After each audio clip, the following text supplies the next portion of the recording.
Now recording. Yeah, that's it. I'll let you introduce yourself. That was a nice warm welcoming. Thanks, CEO. All right, so I am Dr. Livingston. I teach here in industrial system and the electrical engineering. I see some of my students there in the back there, my 2 classes. Here to help out with the, was it the 15?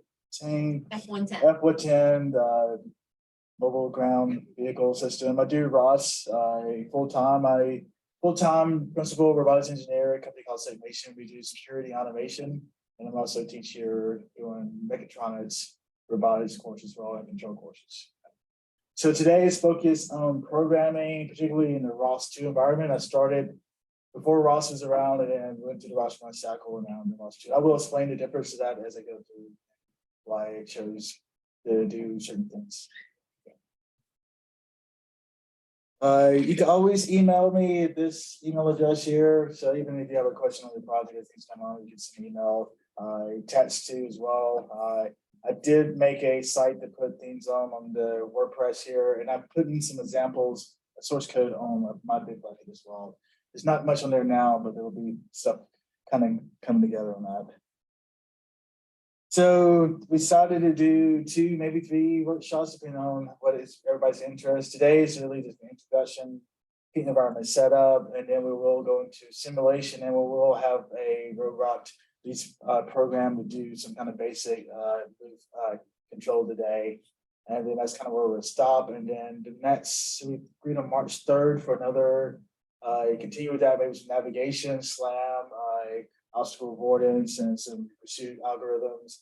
And then I have some, if it's interest, I can keep going on to some more topics too as well, as if we find more time in the schedule. But that's what we have so far. So today is going to be in addition to ROS and ROS2, talk about the ROS client structure, do some simulation tools, and then dive into how you normally go about doing a programming cycle for autonomous systems, and then do a basic control of a ground vehicle by giving the velocity command, and the vehicle is going to go forward in simulation. So you may be past this point, but not, that's kind of I can add on to that, or we can move at different paces. So feel free to stop me as we go. We can work along is kind of the plan is to go through some of it, but actually type things out. Especially with programming, it's best to kind of be interactive. But the slides are there to, in case you're not following along, you can go back and use them as a reference and still type in the same command. So I'm gonna be doing a lot of commands live, but it's also on the PowerPoint as well. And so feel free to use both. So I have some resources here. There's a couple things there. The ROS tutorials itself is pretty good on the and rolling is the latest edition. So there's always going to be a rolling edition. Right now they're at Humble, but they so this is kind of pointing to the latest version. So those tutorials are always up to date. There's a couple other different communities. One is the Robotics Backend. It has a lot of free material as well, and it has some paid material as well. That's pretty good. But you get access to a lot of good free material from that site. And there's this Construct Sim, which is like a online community that's is subscription-based ROS teaching. But you don't have to do any installation. It's all IP addressable. We can go there and you can do training courses as well. And I think it's like $30 or $40 a month or something to do that. There's also I'm getting some things from this book. I won't say buy it because it's not a lot of the stuff you will see here, and it's not a lot of detail. But it is some, I guess the first chapter out of the 3 or 4 is useful, so it may not be worth it. But it's there, and I'm going to be using some of that today in the slides here. If you're interested in some kind of reference. So getting into robot program, this is a little bit of background, and then kind of move right directly into ROS there. For ROS was a community developed by Willow Garage in California. And before then, everybody was doing pretty much socket connections, writing their own how to connect to a robot system and then do things. And they wanted to build a community so they could make things possible to communicate between each other, drivers, middleware, and anything that's involved in the robotics have a kind of a open source community to do that there. And so they designed these kind of layers here. You start with the hardware. In this case, you'll have your mobile ground vehicle, and it's sitting on some kind of operating system. In the early days, they didn't let it matter what the operating system is. A lot of us using Linux, but it could be a Windows computer, it could be. And then we have this middleware that allows you access to all of these things here. And so some of this stuff is still in development, and some of these are getting further along now as well. So this is ROS2. We'll talk a little bit about the ROS1, but it can run currently now on Windows, Linux, and iOS. I've only really used the Linux version, so I can't really help you on the other, but apparently it works okay on some of the other systems here. And it's introduced, and the previous version was only run on the Linux. That span in the ROS2 community, it did span to other different elements as well. In this case, a lot of embedded systems is running Linux there. So you run in the NVIDIA Jetpack there is going to have some kind of Linux kernel. So that's why for robotics, the Linux OS kind of makes sense too. Windows did try to do a embedded robotics thing in the past, but they're still not quite up the other way. The big thing about the ROS community is communication. We want to be able to communicate with each other internally and externally. So we think everything is nodes or process that could talk to each other, share data, share information. And before there was a middle layer, just using basic sockets, connection, TCP, UDP, but I could share information. I could open up a port and I could share packets back and forth. It could be a string, it could be a bit build. In this version, they moved to a standardized DDS, which allows you to do, and in the previous version, do publish and subscribe. So think about like a newspaper. I have something interesting too. If you're interested in that, you can subscribe to the information, you can get that.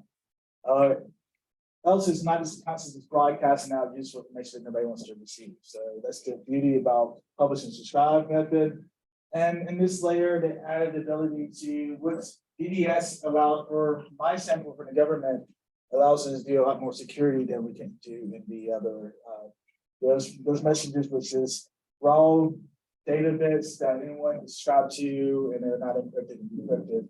Now we have the ability to do encryption and add security there. And so that's this layer here is really helping out the robotics community as well. Everybody's worried about cybersecurity as well.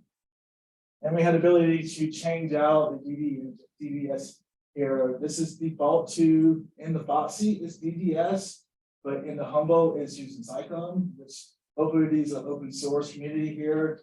And the RTI is a paid, they do have a freeware where they have a more commercial DDS engine. And using ROS, it doesn't really matter in your code. This is happening in the set. So most people don't really care. Then moving up another layer, we get to the client. And the beauty about the ROS is I write, and well, my first language is C and C++. A lot of the younger guys are writing in Python, and which I write in Python as well. And it makes sense to write certain things in C++, C, and it makes sense to write a lot of stuff in Python, especially the machine learning, the AI things as well, computer vision. There's a lot of algorithms there. But for ROS, it doesn't really matter. You publish and subscribing, so a C++ node or executable could talk to a Python, and it would still work the same here.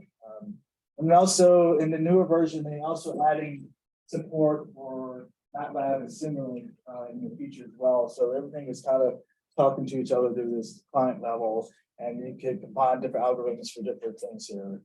And then under the top layer, you have a user code, which actually the algorithm that's to either be written in C++, Python. But everything's going to get converted to C, which is different from the ROS2, from ROS1. So you before Python code to execute as Python, and the C code. So there was difference in speed of algorithms. Now everything eventually gets down to the C level. So you could guarantee execution at the like a pre-compile versus a something that's interpretive. Even though it is in Python, as you execute it, it gets back into C. And so that's the biggest difference between the ROS1 and ROS2 community is this communication layer and this new RCL layer, and everything gets converted there. Another event that. So can you make sure you're still recording? I'm sorry to interrupt Yep. you. Mine just crashed. Let's see here. Yep, I think it's still moving. Thank you. Yep. And yeah, so therefore it allows you this RCL layer allows the execution to be much faster for robotics. We always care about real-time critical systems moving as well. And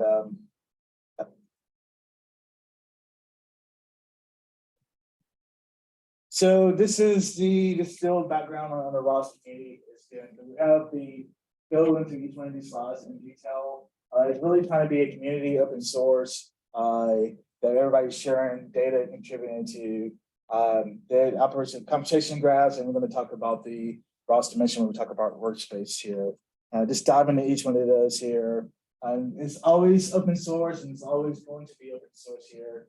And these are the different versions of the ROS.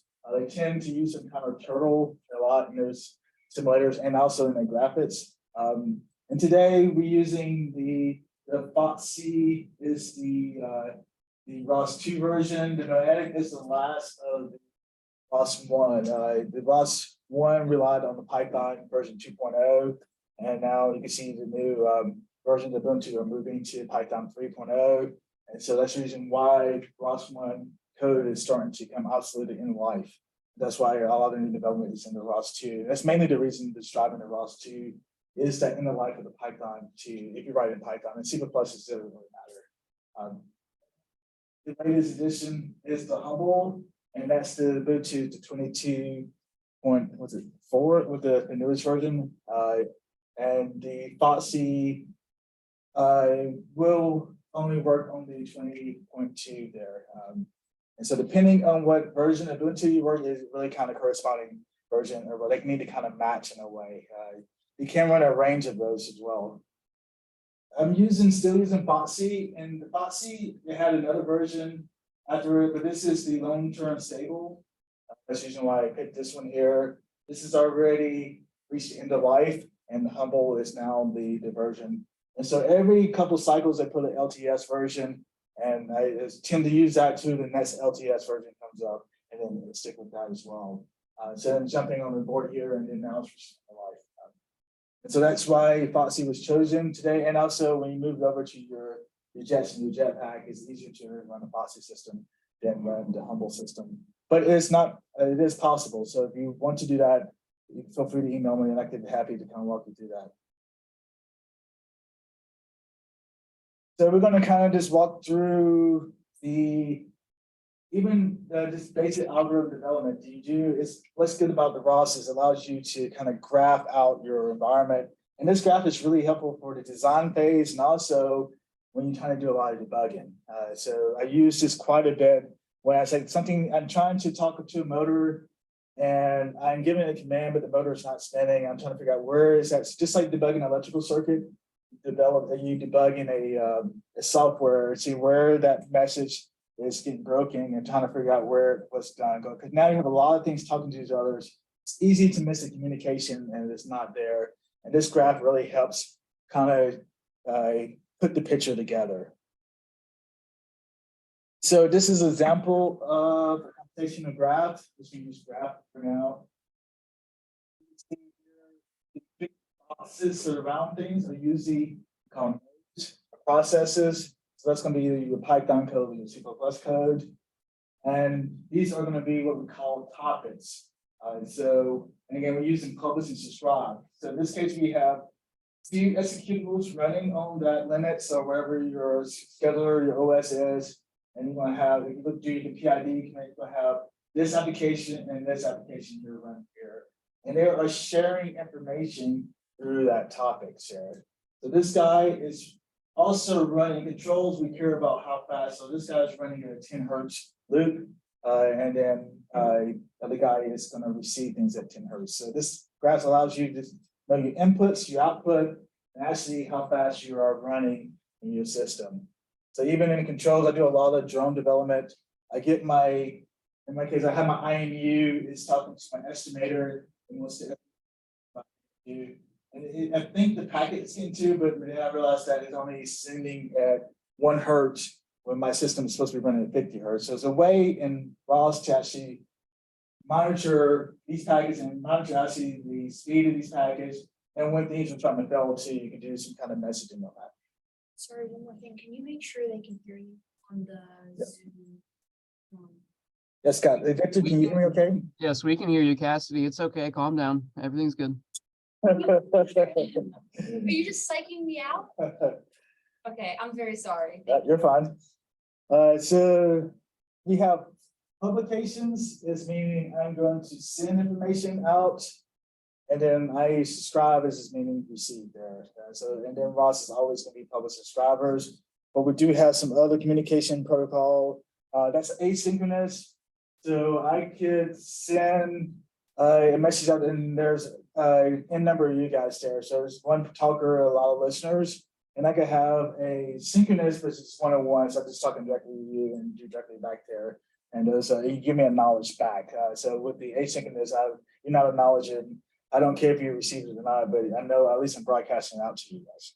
So sometimes it's good to have that information, such as if it's a critical sensor data, that you may want to acknowledge that, hey, you did receive that. For a command, for example, if I want to say start robot or move robot, you may want to acknowledge that the controller actually received that before it goes. But if it's just broadcasting IME data, I may not need to send a knowledge feedback every time to say, hey, I received the IME, especially just having it 20 hertz or 2000 hertz and things there. So depending, I primarily use the public subscriber, and every once in a while I do have a service and topic to just like a star, or if I reach through the end, my goal state or something, it sends me something back, hey, I'm here.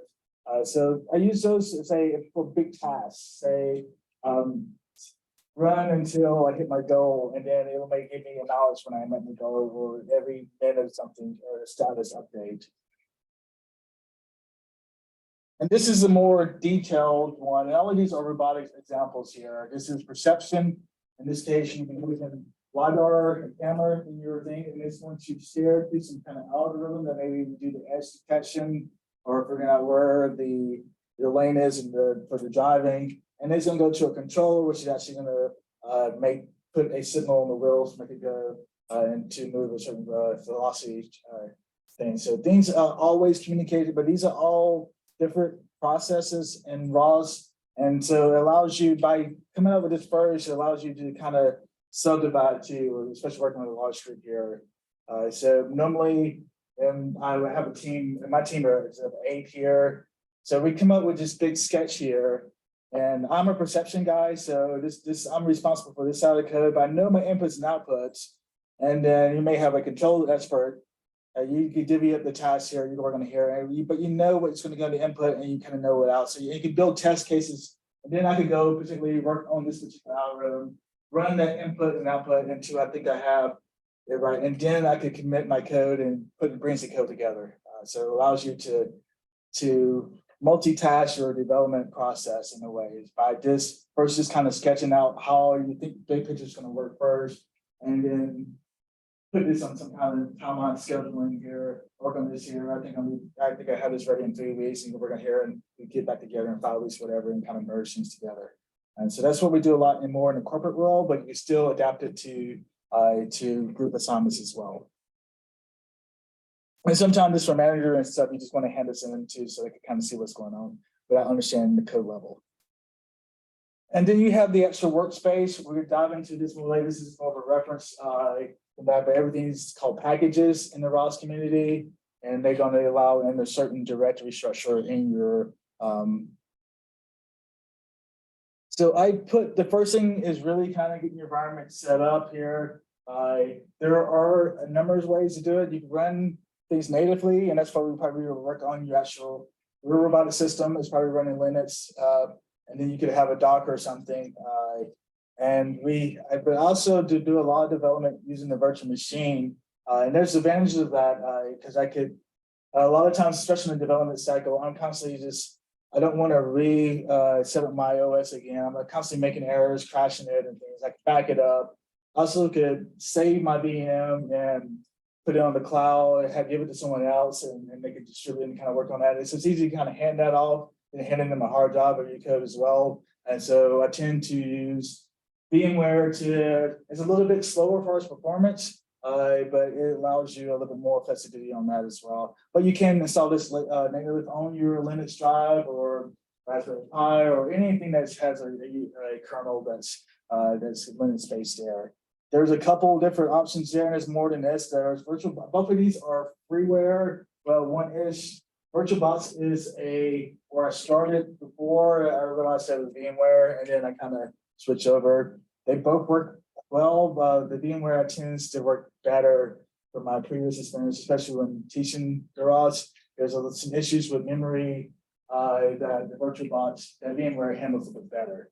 There is a couple different versions of VMware. There's the workstation player, which is the free version, and then there's a professional version, which most of my examples today is actually running the professional version, but it just allows you to have multiple VMs, but you're going to have a single VM in the first one. So, and then some schools, I haven't checked here, some schools actually give license for the professional version of VMware as well.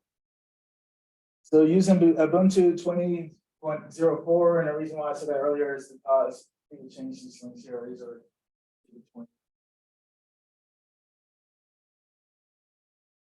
Because we're going to use the FOTC because it's using the LTS, the long-term stable edition versus the newer version, and that's just going to make things a little bit easier back actually running on the real robot. But you can have but it doesn't necessarily have to do that. You can use the 22 as well and Humble. These links, I got to fix the links here. This is a little bit, they're about 3 gigs for installation. And how we have it installed, that's great. If not, if you want to work alone, you can go ahead and get that downloading, and you can, by using that link, you can get that up there.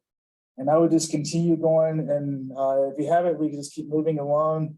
There are some recommended settings here, especially for the VirtualBox here. You definitely want to make sure you have at least 50 gigs or higher. It does take up, especially with the gazebo, it does take up a lot of space, and you'll run out really quick. And with VirtualBox, reaching that space is really hard to do. So when you run out of space, it's almost easier to make a new image. With VMware, it's easier to do. You can actually expand it this size, and then it works really quick here. If you use the virtual machine disk instead of the VirtualBox, it will allow you to actually use the same image in the virtual machine and VirtualBox. It doesn't really matter. So it's compatible with multiple virtual machines. So it doesn't really matter, but I realized that this is actually a better option for sharing with other people. It doesn't really matter what they have installed. It seems to be more compatible with other systems. So you don't have to do any kind of converting things as well. And for the Ubuntu, I'm just using the minimum installation just to save disk space, but that's up to you how you do that. And the biggest difference is when we get into simulation, is making sure you have the video memory turned up and some of your performance turned up, or the simulation will crash and you would wonder why it keep going. So the more you can give it, the better. It's actually going to slow down your native system. But this is where the VirtualBox in the belt here, I can only allocate 128 megabytes for video memory. When VMware, I can allocate my whole entire graphics card if I wanted to that. So I could really give it a lot more horsepower for rendering than I could do in VirtualBox as well. And you can also increase your processors and things as well, and find the right balance between, depending, that's really brand to brand computer. So I can give you the right settings depending on what your computer and what your data has. But You can, if it's running slow, you might want to go back and look at these settings here. Where it's tend to crash, it tends to be these settings here. And also one of the disadvantages with the VMware, it doesn't have direct access to that GPU.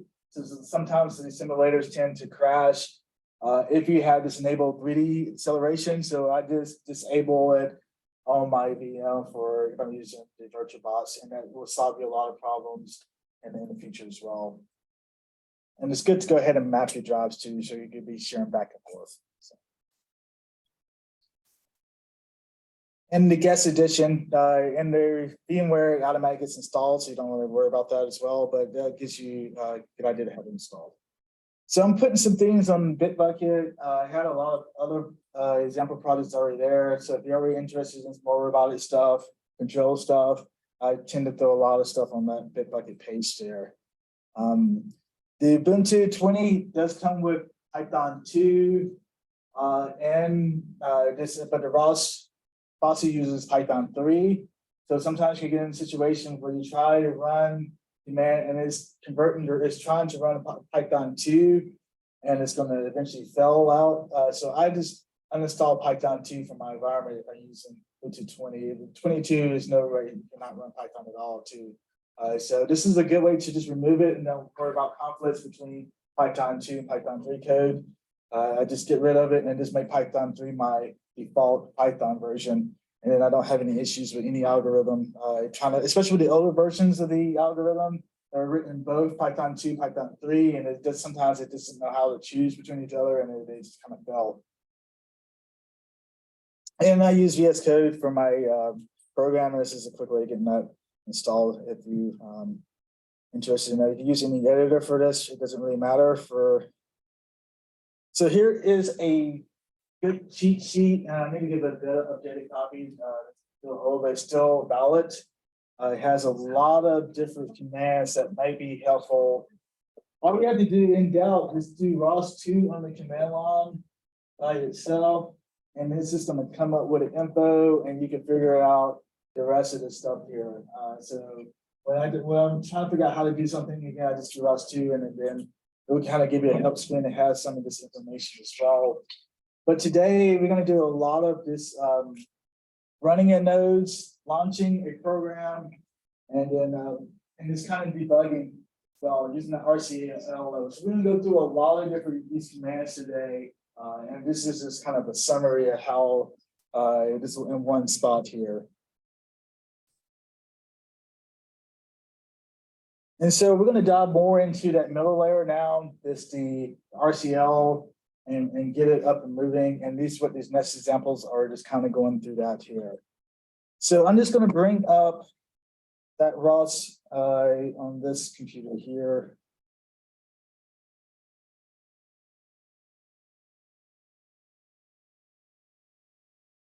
So this is my virtual workstation. This is the full edition. So you see, it allows you to do a lot more power. So I'm going to give all my processors there. I have 100 gigabytes, and I'm still kind of running out of space on here. I can have more network cards here that I can have on the VirtualBox as well. But you power it on, it looks just the same, and it works with multiple monitors too. If you have a lot of monitors doing the programming, which is a lot better than the VirtualBox. So it just boots. It just looks like a regular Linux environment after it boots up. And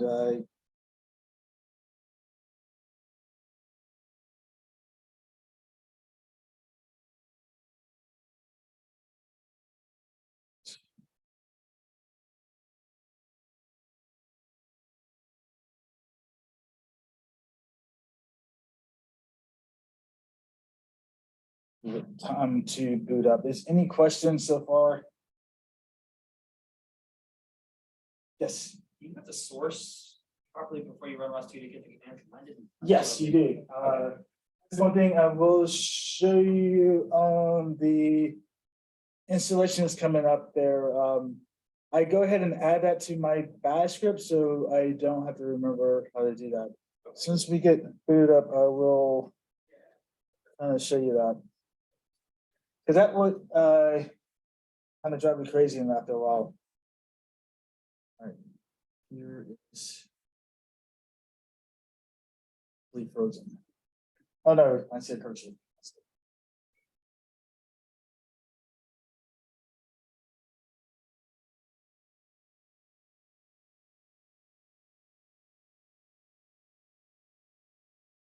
And I decided to do an update before I come in, just like always happens. All right, so while that's coming up, just go through a few more. We're going to talk about this ROS command here and do a lot of different examples. So when you do ROS2 empty, is always seems to be able to come up here. So we're going to work on different things about topics, so we can still communicate with each other. We're going to start 2 different nodes, and we're going to kind of dive into the different topics. So for robotics, for this particular problem you're trying to do, you're interested in your LiDAR data. You also want to interact with the motors to make it move. I think you had another sensor as well. It was a camera, RGB. But you want to, those are all going to be topics that you want to be able to shop to, and then maybe do some algorithm based on those topics, and then drive the robot to make it hopefully move around the track. And so topics is really going to be where you're going to spend a lot of time at there. You're going to use the run command to get your things going. Run will execute a single program. Launch will execute a series of programs. And we do both examples today. And I tend to use the bag a lot too as well. So bag is, ROS is really good at data collection. And so a lot of times I do my experiments out in the field and I just save that data collection. And so we have your track set up and you're running around the track here. I just don't do a bag, let it record. And then I can go back to my desk or over the week, I can play back that data and still continue my algorithm development as I want to go track it as well. So I do a lot of my experiments in remote environments. I want to be out there and get back as quick as possible. So I set up my sensor, get some data, and then I go back to fly back here in Raleigh. I do my development. And then when I think I'm at a point, I go back out there and test it in the real field. And so do a lot of getting data sets and then playing them back over and over again until I get my algorithm working. All right, so finally started to come up.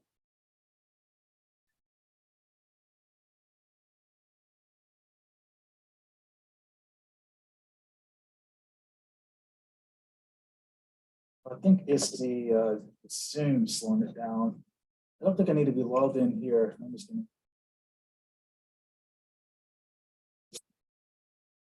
I'm still. Recording. Yep.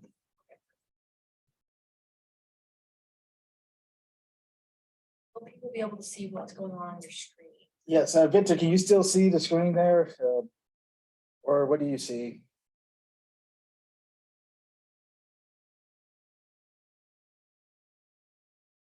Yeah, my only worry is I'm not sure. Can you see anything on the I can see still see PowerPoint slide, or do you Yeah, I see? guess I can see this. So Gotcha. Yeah, I will need to zoom. show what's happening. Yep. there.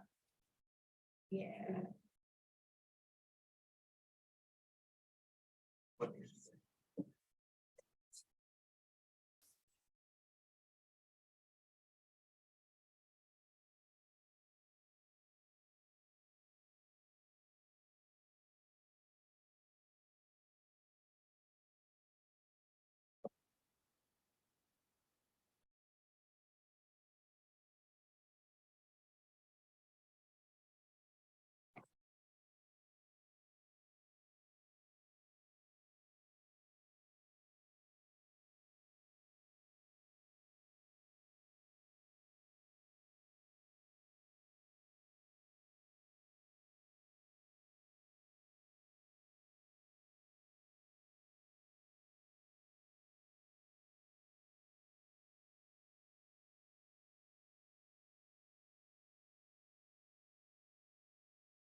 Right, so I'm going to share on this computer. possibly give me a host on both. Yes, I can. Give me a second.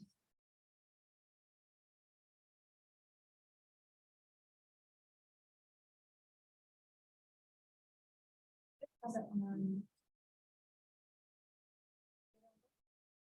Like it. Okay, perfect. Oh,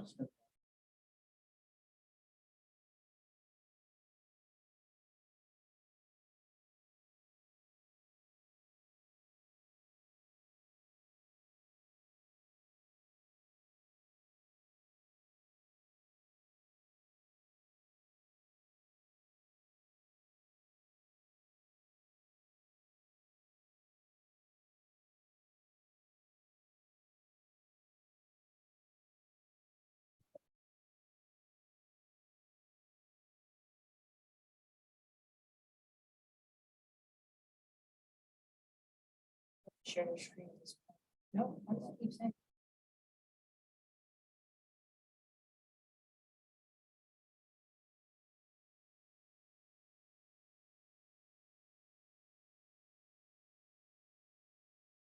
No, Well, you'll be able to zoom, you'll be able to like double click here, one I of you, guess. at least one of you is close. And just crash on me again. You'll be able to, See what Victor says. He's that good. What are you saying? Are you trying to share the other Hey. screen? the Ubuntu or is it just the PowerPoint?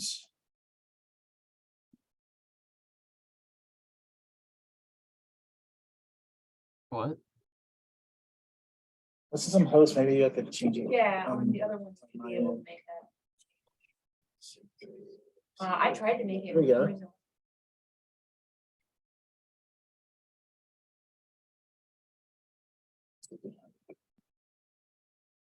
Also make it so. Stop and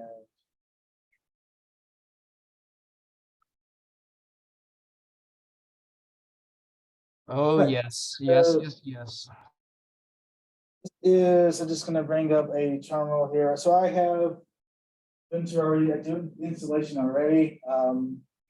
But I'm gonna pretend like I didn't complete I just did the full installation, but I do add, this is answering your question here about the bash. I do edit, it needs to be in there's a bash script in your home, that starts up. And the command. SRC, I think.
I'm just going to just show you without the permissions, just to show you what. So this is the script that automatically get executed every time you start your new terminal window. And so at the end of this guy, and I added, and this is on some of the PowerPoint slides here. I went ahead and added the source here to go ahead and source. So it's going to make that ROS installation as well. Install, so this also allows me to select my different versions. If I want to use pneumatic, I just comment that out and by default, that's my environment. If I want to use the other ones here as well, I could go through there as well. This here works really well for forcing things to OpenGL. If you have some kind of graphics problem, just make it using the older version of OpenGL would kind of help rendering a little bit better. But I will go ahead and type this out every time just to get in the habit, but mine will automatically run that particular script there. So now just go into any terminal, you can just do ROS2 and you will see a list of different things that comes up here. So today I'm interested in the launch, the nodes, and the topics here. It's also useful, this is my directory structure. It's also useful to go ahead and get everything organized. I do use ROS1 and ROS2, so, and ROS doesn't really matter, but the ROS1 and ROS2 code cannot be in the same directory. So they need to be kind of separated out. And I kind of separate out my different projects here. So in this today, we're using simulator. So I made a directory for the simulation. I will make a new one today. I'll just go ahead and delete that just to go through everything from the beginning. Just gonna go remove that.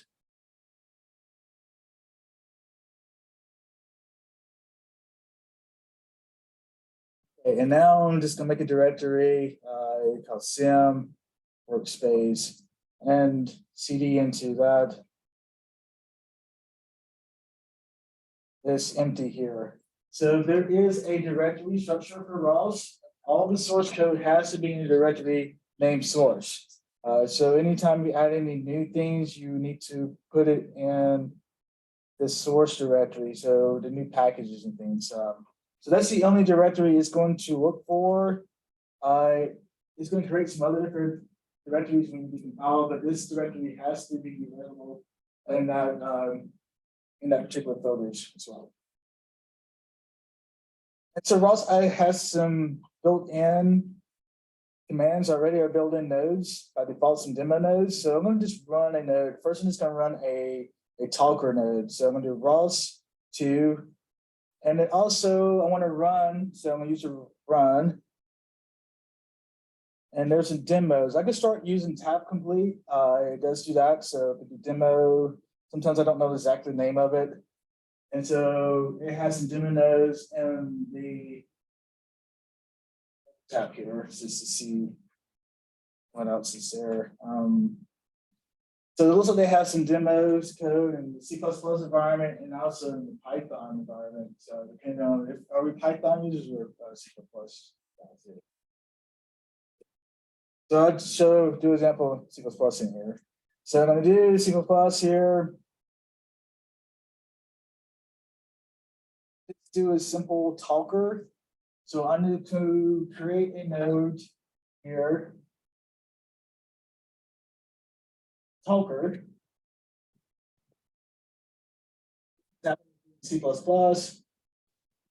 And it's going to run at 10 hertz. And it's going to publish a message with the string type. And right now it's only one thing, right? So no one's listening to it right now.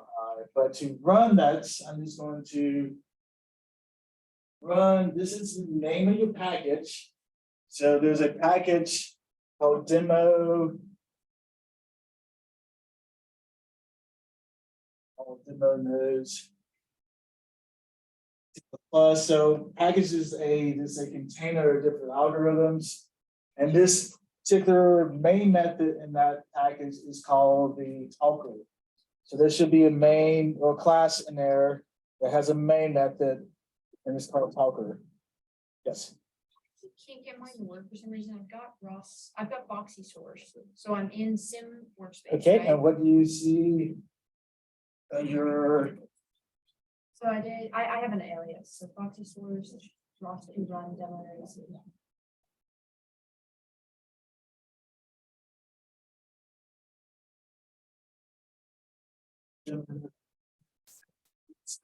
The last thing would be to add the talker, the actual name. This is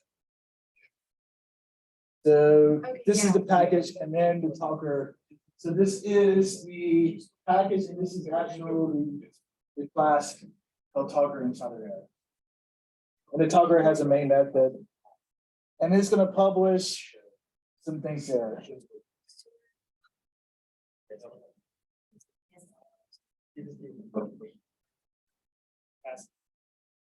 Source doesn't allow for the time.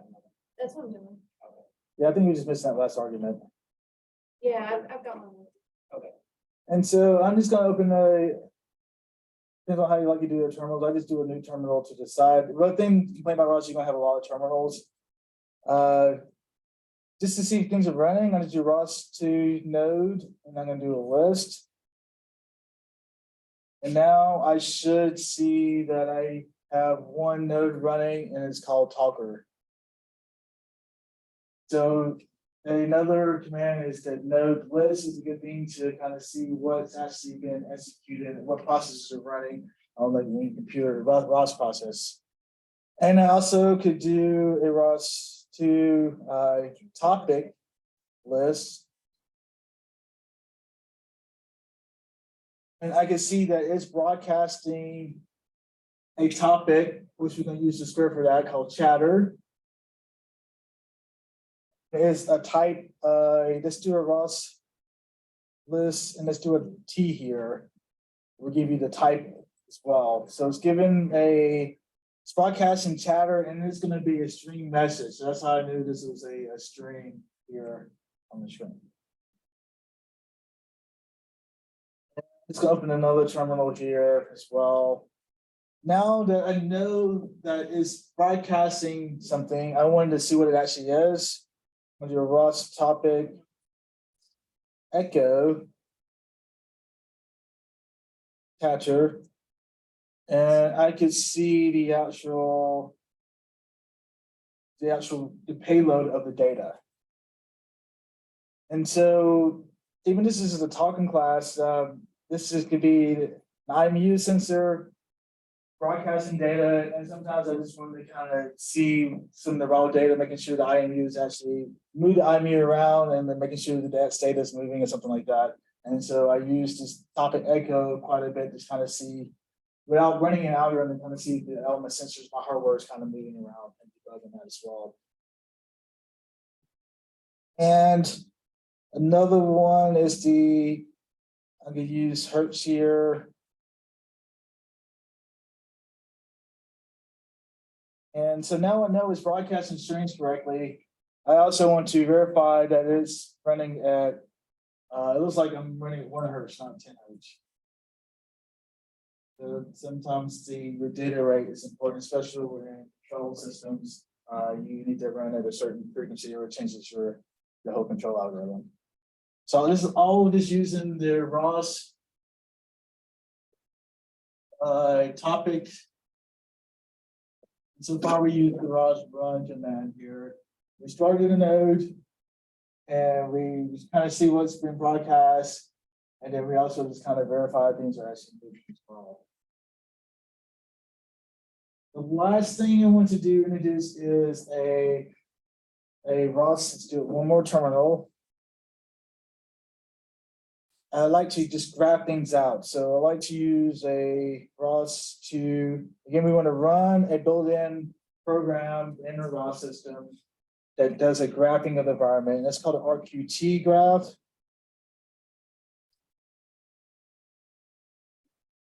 Again, I tab complete sometimes if I don't remember the whole thing, and then just tab complete again. Says, okay, suggests the RQT. You can just type RQT graph and And it'll then, pop up. got it, yep. And now it should come up eventually near here again, talker is moving and it's broadcasting this chatter thing here. And things are actually, we have a node in C++ broadcasting a stream message over DDS, and you have chatter. So everybody get there. some folks have struggled with the boxy. So Talker's the node and Chatter's like the what's being published. That is correct. I will show you examples of this code in the, yes, this publishing chatter and Talker is a C++ node. And that node is located in your demo node TPP, that's your package. It's almost like the namespace of the, There's a topic. and chatter is a topic. That's going to come in handy a little bit later in the day. So this is the basic concept. If we get this here, then we're pretty good here. This is executable, even if you look at your process on your computer. It should have a lot of other processes going, but I should have. What's the I should have a process called somewhere on here, the Talker, and it's going to have running somewhere. So now I want to, there's like me just talking but really no one's listening yet. So I need to start another process to actually start to subscribe to this publish and then start to do something with it. So now I have a sensor data, IMU is just sending out data, but I want the controller to get that IMU data and actually do something with it. So I will do is a subscription to this topic here. So we we'll leave this one running here. But we use Python in this case, or we use C++ here. Let's use Python. So we have two different things in language talking to each other over DBS. So it doesn't really matter the language. So ROS2, gonna run. So that was in the demo node C++ package. I'm gonna grab something out of the demo node Python. I'm just gonna do tab complete here.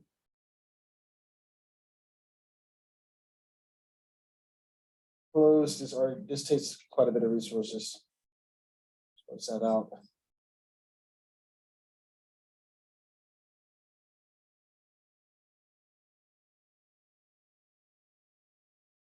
Not picking up on.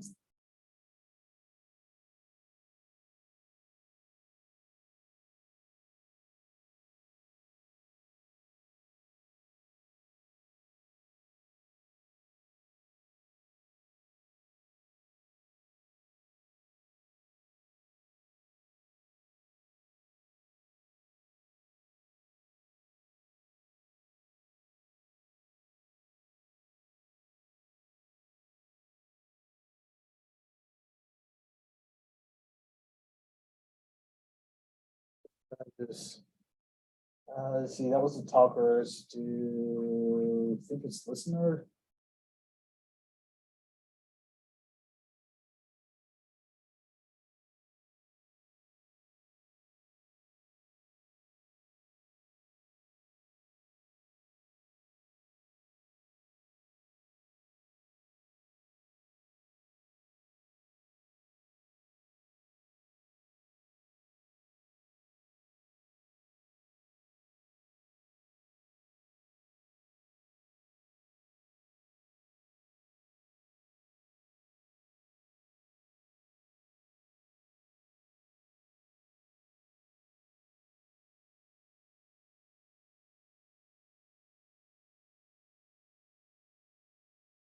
I'm just going to grab the C++ version.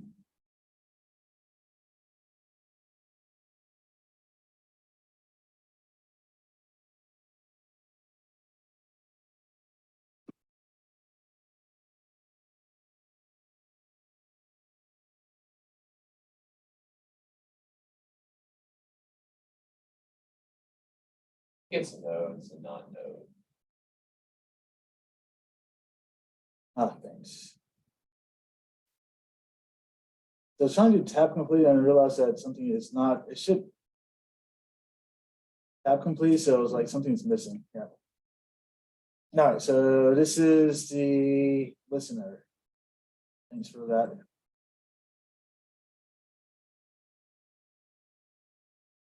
So now I have broadcasting over this here, and now I'm receiving it over here. So if I go to this terminal, I should see a ROS2 node list. I should see two processes, the talker, listener. And if I run my graph again, I should have that full connection. Up. So the talker is broadcasting the chatter, the listener is subscribing to that, and then this one is another complete communication between a Python C++ code, and they can have two different algorithms running.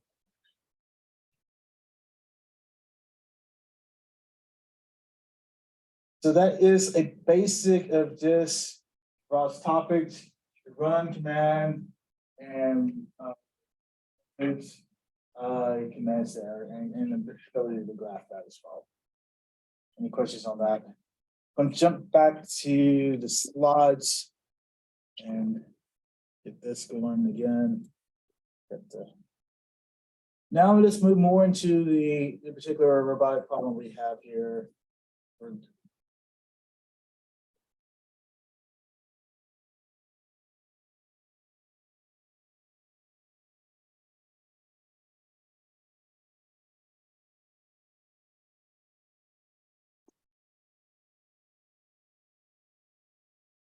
So to recap, we did the ROS2 commands. When you're in doubt, just leave it and it will bring up other stuff. We could look at packages installed by doing the pkg command. We ran a talker. It's running at 1 hertz, 19 hertz, and it's bringing chatter message, and with your list stack, you can see what topics is available, making sure everything is actually communicating with each other. And we went through these commands here. We'll talk about interfaces a little bit later. We did an echo to be able to see what's actually on there. We're actually subscribing to it. We ran a second node and it subscribed to that topic. And we ran a plot on that. Object, would you need a new topic? Our topics always. Yes, one so direction. this node is publishing and this node is subscribing, but in reality, node would do multiple publishing and multiple subscribing otherwise. So you could do a publisher and a subscriber as well.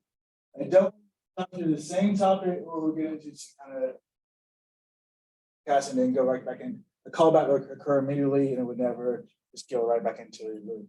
Okay. So in that case, we can kind of change the name of this and then it's a way to do an alias for a topic as well. That's a good question. So we're not going to have this one node just doing publisher, one node topic. Most of the time we're going to have publishers and talker. Any other questions? All right, so this is instructions of how to get the gem installed. This is coming from this GitHub here.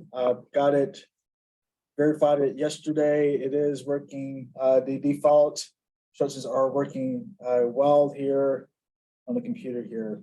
I will go through some things that I noticed when I set it up. Just to reiterate it if you haven't. So I'm going to walk the next couple of slides, just kind of break it down a little bit more. And so to get clone, do a lot of this repos, bit bucket stuff. So just to make sure it gets everything. Sometimes the larger packages can have timeouts if you have network issues. This is a very small program. It doesn't really have this issue there. But remember, it has to be in the source directory. All your ROS directory is always needs that source directory, and that's where all your codes will go inside this directory here, not in your root directory. Just make sure it's you can clone there, and you're going to be good to go for anytime you clone in any kind of example there. So this has a configuration file that allows you to, and you can see now it's going to broadcast these topics. So it's going to broadcast a scan, which is the 2D LiDAR scanner, odometry, which is this IMU, velocity. It's going to have be able to drive the robot using this drop command. It says listen for this topic called drive, and this is the name of the topic. So that topic name is going to be drive here or scan here. You actually want to be able to communicate with the robot, communicate with the sensors on that robot. And these are the actual names of those topics. And it has the default laser scan has a 4.7 meter range there and with a beam spread of 100. This here. This here is also important to set. So depending, it needs the full path wherever you install it. So my computer name is Robot Dev. So this is the whatever your computer name, but you can't have like Delta Home. It needs the full path name. We'll have some problems there as well. Take multiple maps here. So it's coming with a default map, but we can make your own map, and we can put it in this folder here and change the name of this to your PNG of your own map there. So if you want to make your own course, it's a PNG file, as a vector out and save it out, put it in this folder here. Just give it the name of that, and then it takes it. As you can have 1 or 2 agents here. So this is a single vehicle. You can have another vehicle. Just change that 1 to a 2 argument, and you have 2 vehicles in your simulator. Start position. So this one is start at the home position of 0, 0. We're doing this is going to offset. So this second vehicle is going to start 2 meters in front of it and over to the right 0.5 meters. So you can set the position of the start point of the 2 vehicles by making that config file here. And this will allow you to teleop the actual system here. We're going to use this, and we also want to be able to use code today to actually move the ground vehicle around. So this is an important file that needs to be configured before you do your compile. And this is sim.yaml file. And another thing that's useful is this ROS2 command. It just can automatically check, make sure all your dependencies are available. So if you don't do a full installation of ROS, especially if you do the light version, if it's missing something to make this thing run, the ROS2 is going to find that and automatically install that. So you can get away with it. And all the time I do the ROS minimum installation, and I use the ROS2 to add what's missing before not installing a bunch of package I'm not going to use. If you limit it on disk space, I do that method here. This is going to find, and if it's missing, it's going to find it. I haven't used this computer in a while, so it needed a lot of updates, and so it found a bunch of stuff, and it went ahead and installed that here.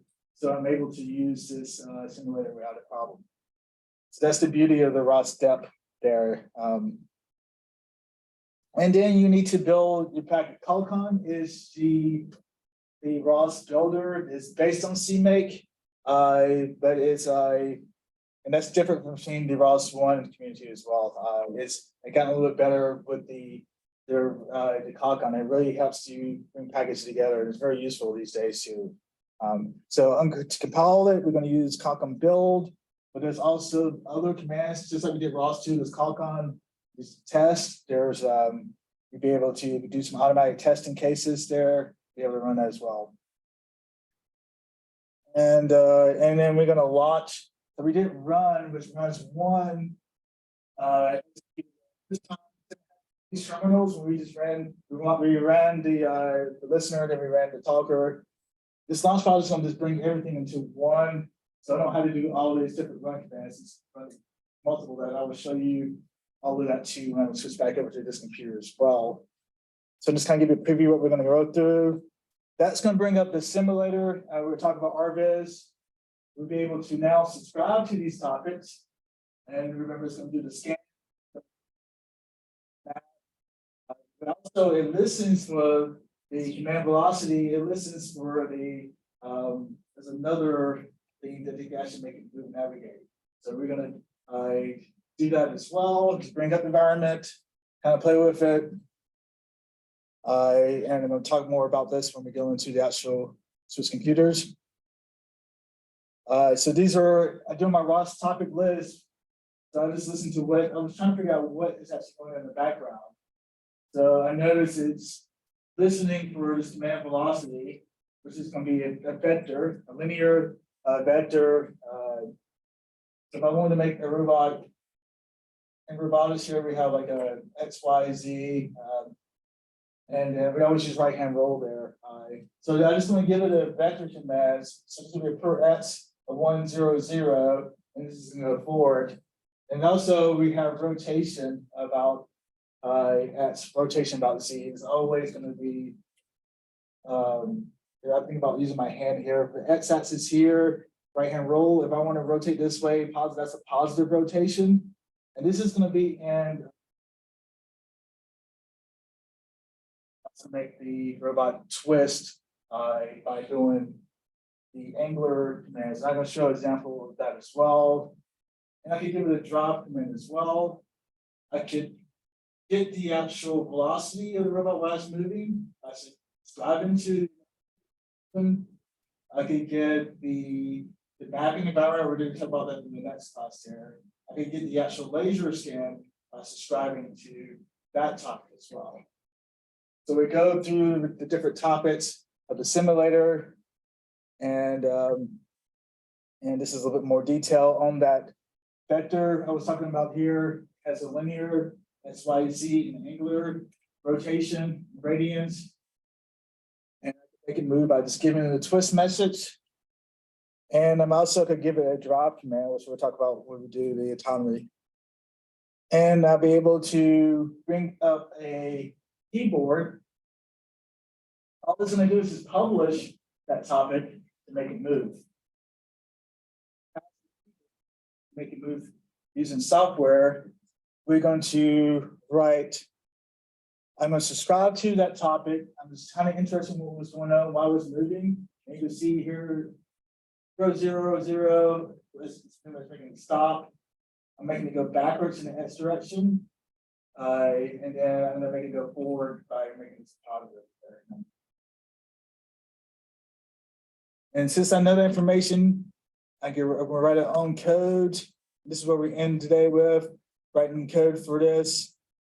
I want to get an example that we already have in the demo, and I want to write our own node to make it move forward here. And so this is an example talker that we just ran earlier today. And I just went to the GitHub and I just downloaded it. And you can see it's publishing a message, it's publishing that string chatter. This is the queue up to 10 queues before it just times out. Remember, it's publishing at 1 hertz, so it's setting a timer. And this, we call this time callback every 1 hertz or 1 second. And that's how it was. And then next second, it's actually going to publish here. That's how it was going out every single second here.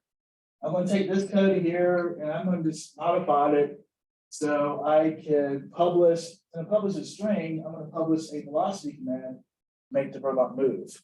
So we're going to take this code here and we're going to rewrite it. And I'm going to publish our own message. So this will make the robot move at X direction here. And then I'm going to run for 10 seconds and I'm going to make it. So that's kind of where we're going to go for the rest of the day. And then when we run this, it's going to make the robot move for 10 seconds. It's going to stop. So the next set of tutorials, I'm going to shoot back to the computer and it's going to run through that over the command line on my computer. So now I need to stop this share and restart this one. Excuse me, I'm getting the, like, when I had to do the colcon build, there's no, it's saying there's no colcon command found. We may have missed this step in the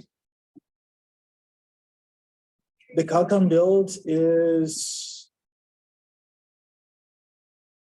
I'll show you what we probably missed to put in the yeah, when I switch the computer, I have to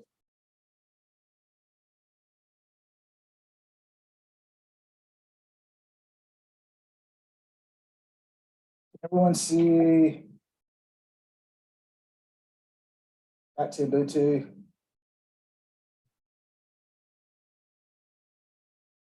So I'm going to get rid of this previous stuff. I'm just going to close that out.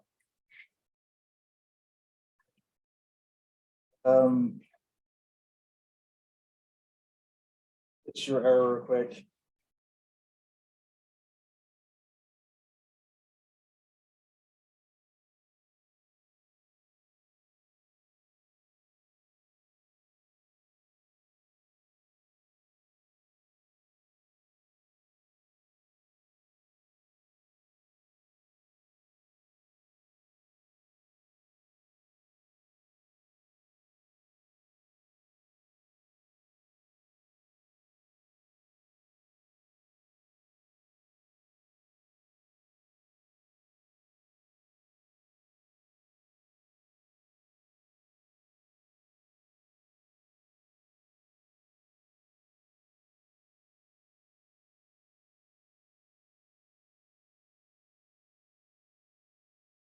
The simulator is probably going to run really slow, but we'll get through it somehow.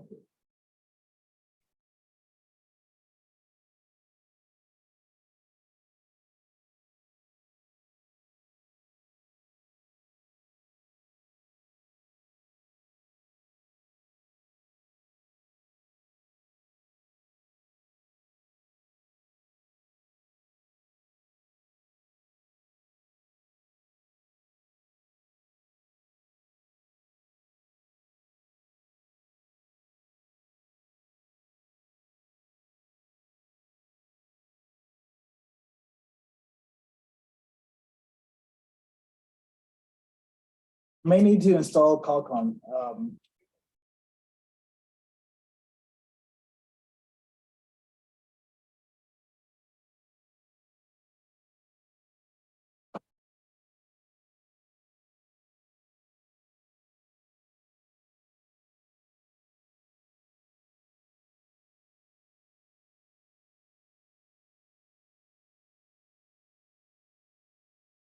Yeah, can you see? I meant to give you this guys here. So I added, after I did the install center humble digit Fossey here, make sure you install this guy here. It's gonna make sure you have the all your Git tools, your C++ development there. But also install this Qualcomm here, and it's probably what fits your.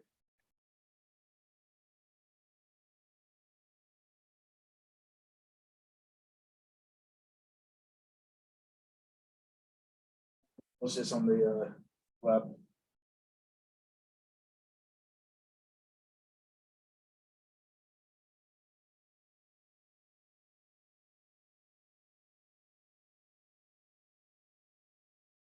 Okay, there, thank you. Cool. All right.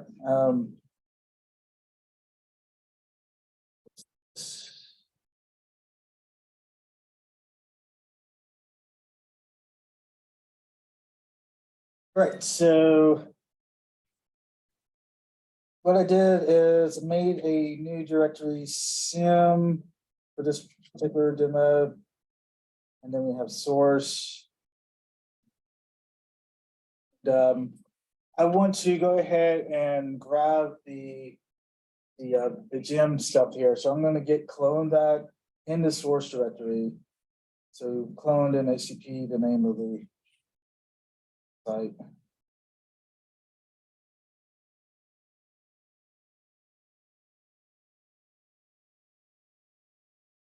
That's on the PowerPoint slide.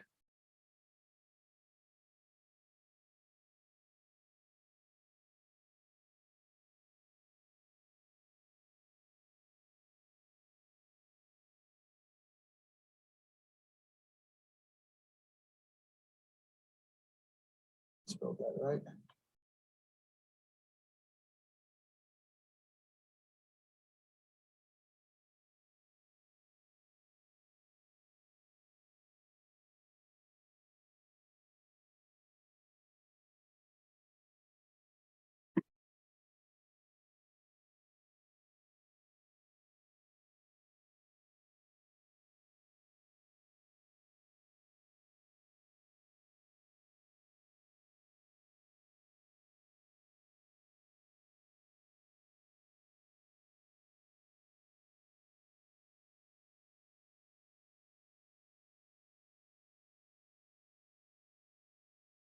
So now I should have a new package under there. And then we need to configure that for our particular environment. So in that config file folder, there was this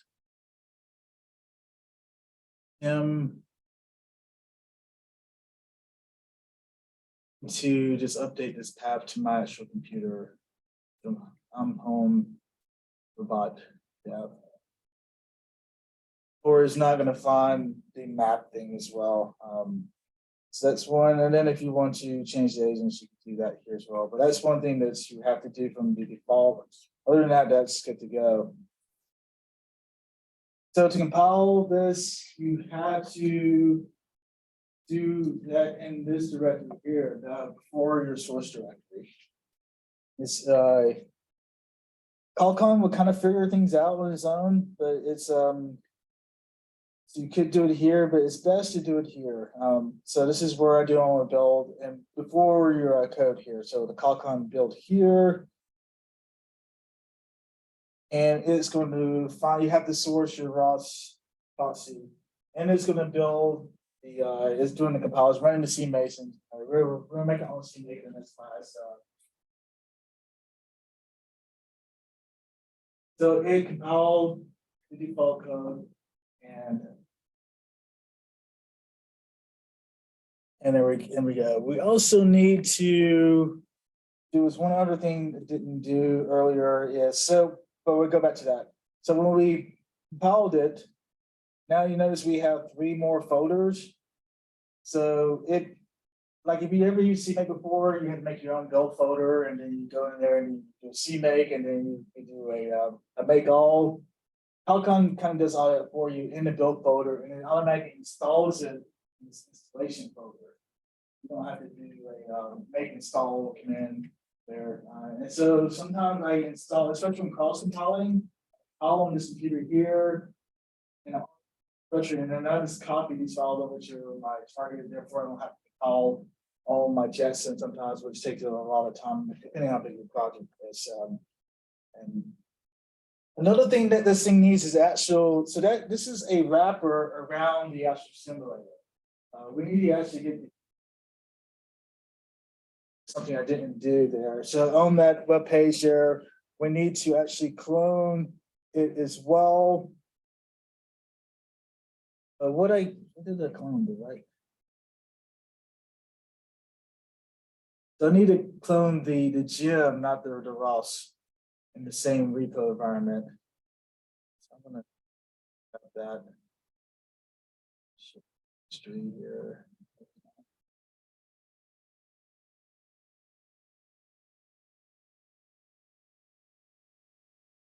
So when we bring the simulator, it's actually going to start up the other gem program, and the gem ROS is going to do a wrapper on it. So it ground loaded some stuff.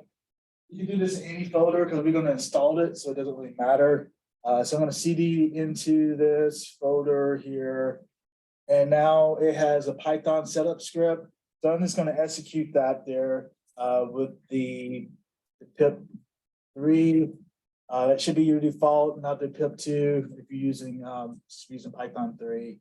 And I want to install the gem program itself.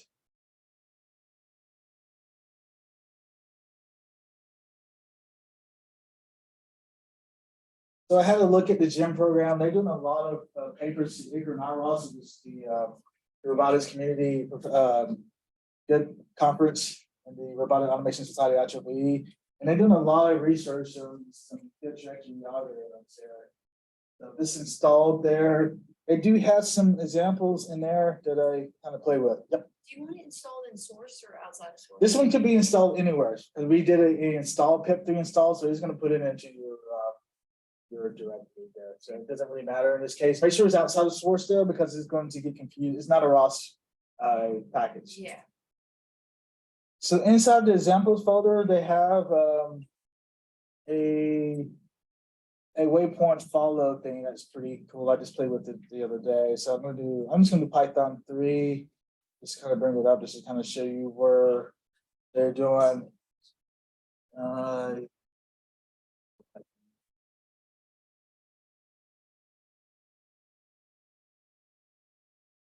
we're not using this, but it's still using the engine from this in the ROS, so.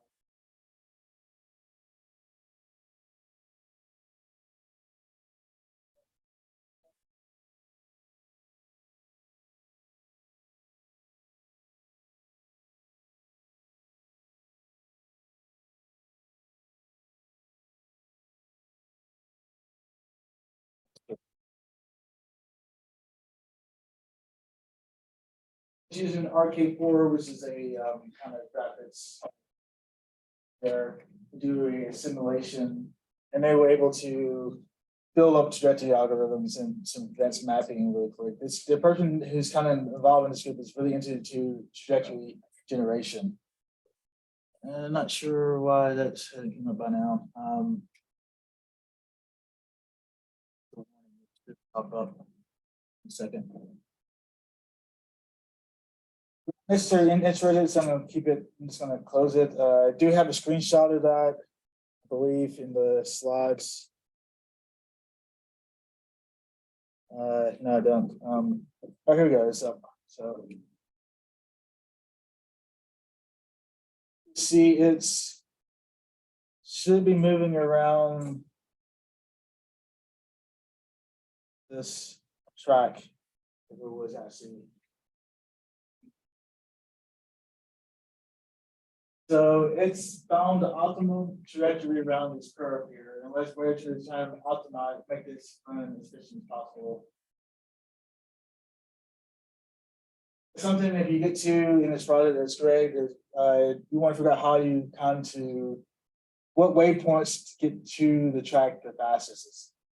And so the way I'm doing here is kind of generating different trajectory profiles. You get the maximum velocity.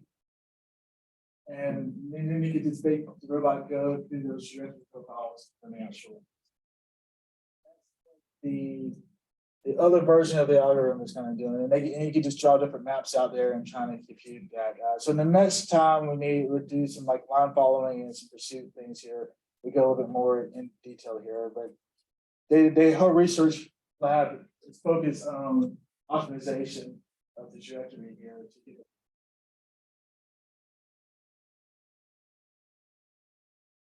Yes. Sorry, whenever I'm running actually trying to run the simulator, I get the package F110 Jim Ross was not found.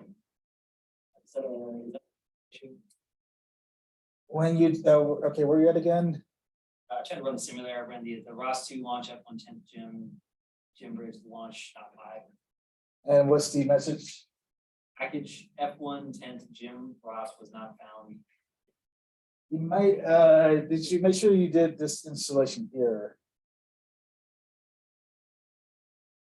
Grab this and I don't know if you the gem. Yeah, I didn't mention that this own slide. We had a slide. It is page.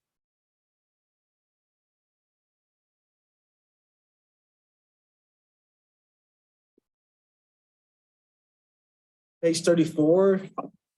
Make sure you do the that first part first. To get clone the gem itself and make sure you install that.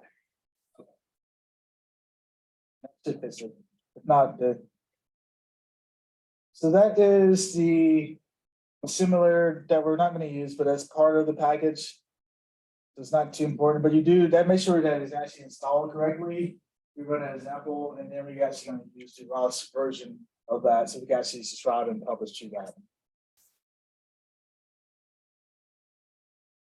So we installed the actual simulator, and then we installed the ROS wrapper around that simulator.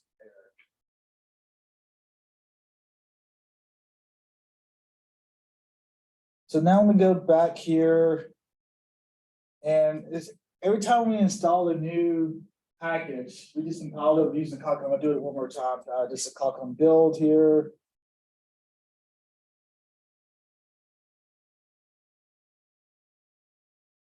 It's going to go in the source directory. It's going to find this package, and it's going to install it, and then it's going to build folder, and then it's going to move it into. Those are the 3 steps there. It's not necessarily ready to use yet. You have to, whenever we source the ROS. Up to ROS, Foxy. Setup. Dash. We also need to do another source with the install setup. Dash as well. So this is allow us to use the default ROS stuff, and this allows us to use our custom code that's inside the installation folder here as well. So now we'll be able to actually run the stuff that we compile. Without that last thing, we won't be able to get access to that. So now, just like we did before, we can do the ROS2, we did ROS1. We can, let's just, first of all, let's just look at that package in more detail. So if we put everything into over here, and it has a bunch of stuff here. So we'll go into more detail next time, not to overload everybody. Remember, everything has, we do a ROS run or ROS launch. The next thing is the package name. The package is the name of the folder. So the last time it was called demo node C++. This package is called the F110 Gem ROS. And so the folder is the name of the package, and it has to have a package file that's required by ROS, and this is automatically generated. So, but it has to have the same name. So this is the package with the same name here. So everything has to match there. And then with C++, there'll be a CMake, and that probably has to name the same for the folder.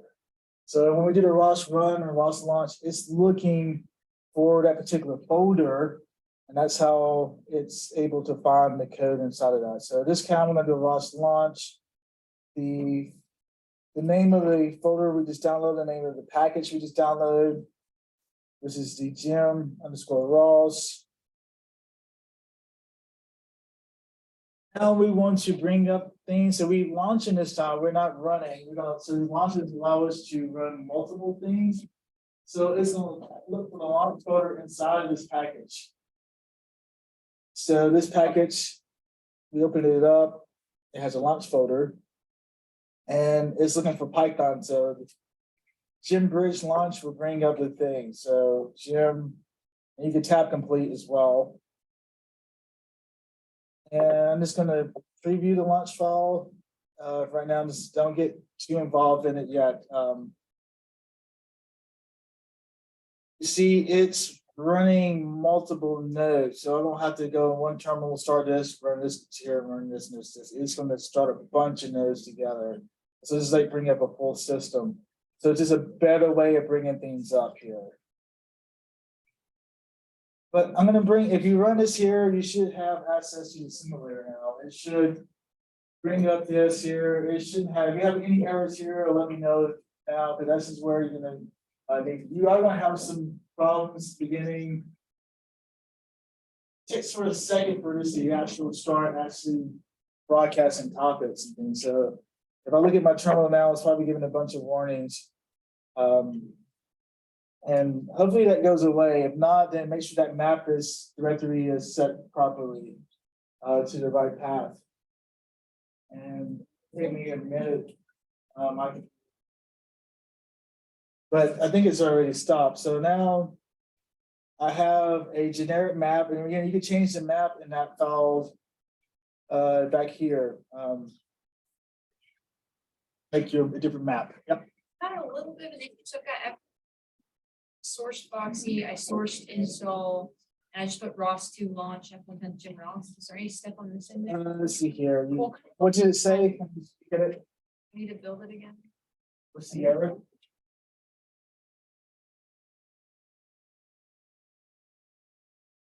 Yep, so the package and also the name of the launch file itself. You're just missing a word. Back here, and then the tab usually.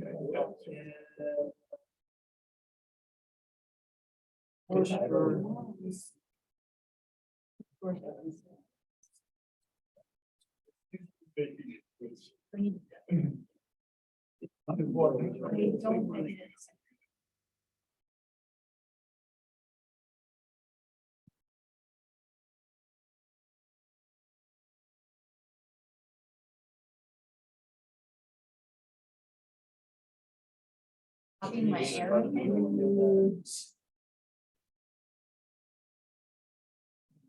I did an LS in it and try to figure out what's happening.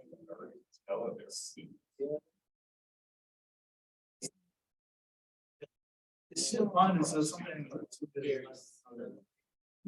Yeah, it probably won't.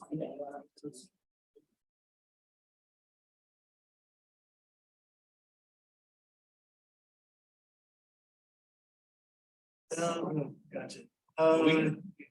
It's not in the source folder. That has to. Yeah. Okay, so, And then do the Kakam build. okay, so F1 through Jim Ross needs to be in the source folder. Is there anything that needs to be outside? Let me look at, go back. Well, after you build it again, you should. Yeah, just move that into the source folder and then Kakam. Maybe just. F1 10 Ross. Can we just delete everything and then just do source, because I don't know what. I don't even know where So all. you can actually just move, all you have to do is use it. Finder. I can't just move it over there. Yeah, just drag this into here and then do Kakam build. Okay. That should fix it. Let's try. So that is a common thing that's picky about Ross. It has to be in that source subfolder or it doesn't find it. Yeah.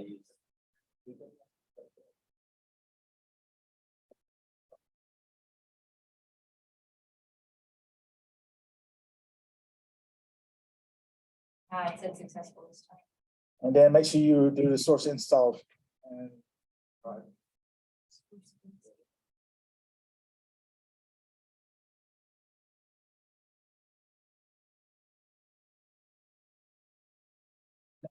it's, see. There's an error.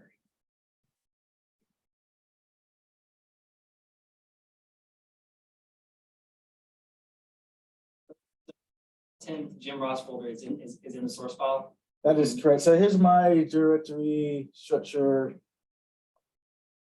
So I have call the folder sim that workspace. This could be whatever you want to call it, but source, and this is actually inside the source folder. Okay. And then you call it on build, do you need to be in that directory? You need to be in this, the root directory. Okay. Yeah, that is something that would take use to get into. Yeah. Changed for that map path, I changed it and I accidentally put it was invalid. So I'm trying to change it again and I did, I rebuilt it, it's still not, like it's still giving me error. Still needs the name of the. But it's still giving me the old path there. You built it? Yeah. Jim Ross. I didn't, I also. But yeah, it needs to be. You do that. Jim Ross, you only need one. So you get Jim Ross, and he has on the slides, which I don't know where that's in. That's gonna actually put it in this. But then you need to switch install. Alright. Is it still using the? You have to do this one too. Yeah, that one's the more important. This one should have though as well.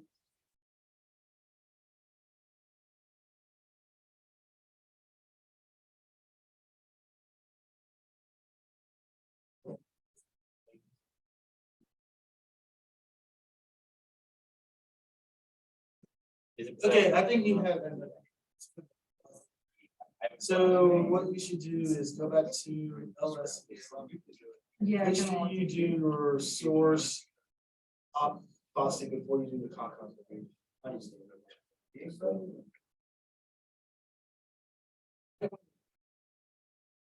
Build folder. I think that when I go out here, I have. Go ahead and delete that folder. Install. So, And then redo the. yeah, make sure you source it first, then it will make sure it deposits for the faucet. So source faucet in Qualcomm build. And And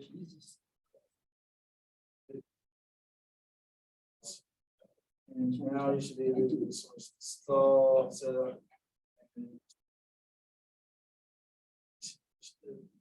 Now try to.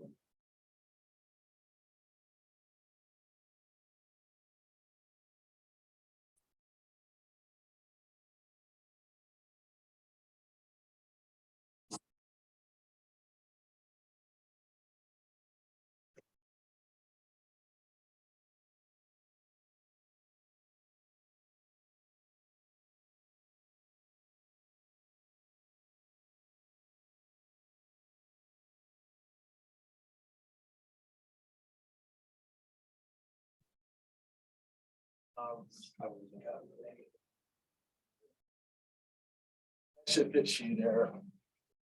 It doesn't have, it's missing something to. Do you have the notes on page 34? What? ROS depth. You have the slides Oh, yeah.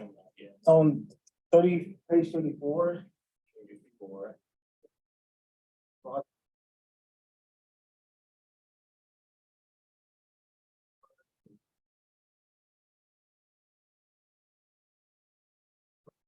Missing,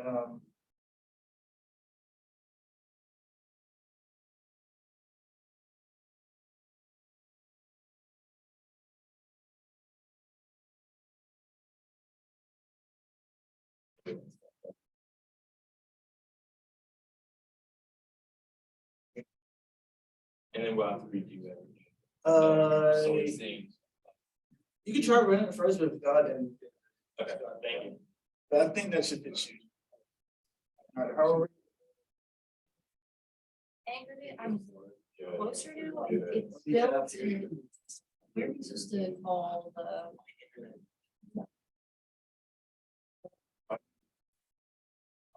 Should I do it in? No,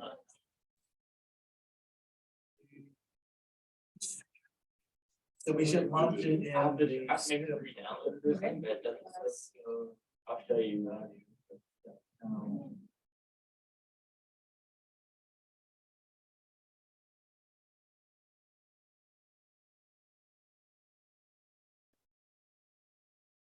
So you have the slides here. 55. When in doubt, when you start getting a lot of these issues, and go back.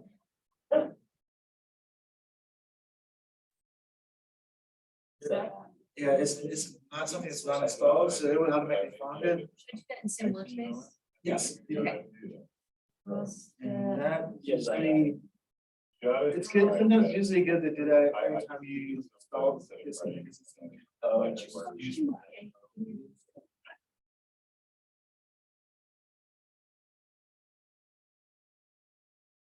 a weird comment.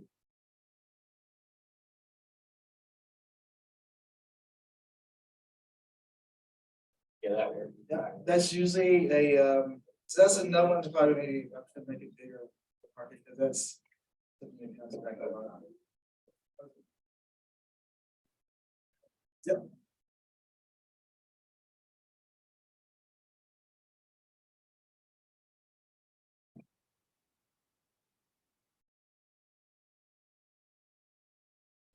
Actually, I cleared it on myself and installed it.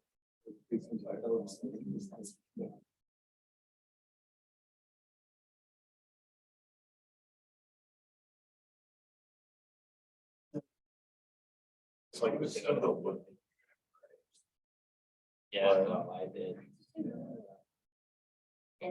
Oh, yeah, I knew. You actually. Everybody's on the shit. You know, I love my mom.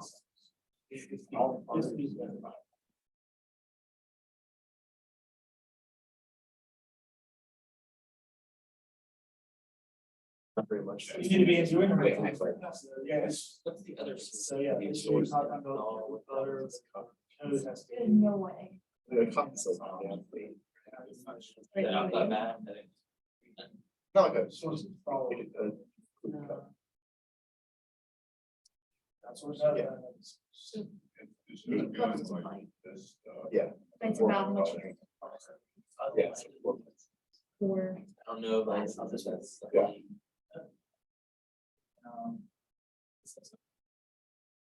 It is. I guess it's probably his skin and everything, stuff, right? Robot model is gonna be.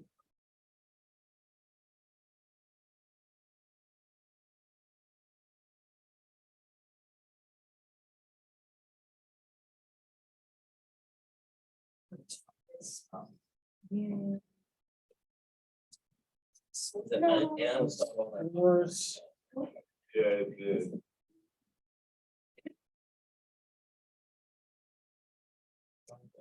Yeah, I think it was- What did you guys do? pretty sure. That one's pretty important to do after you make a new package. It'll allow you to use it. After you do your compound It build. was like. So you can always get in the habit to do a compound build. And then do this, demand that, so you'll never have a problem. It's fine.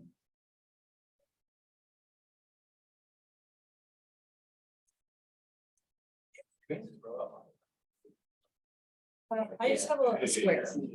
It should eventually, it takes a little bit, it should eventually. And make sure your map path is right. I have this. Yep, all right, so just in that YAML file, just make sure it's pointing to the right. Let's see. Further.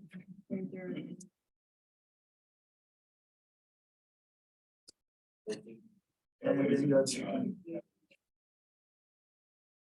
There, I'm just gonna end up. and then, yeah, line.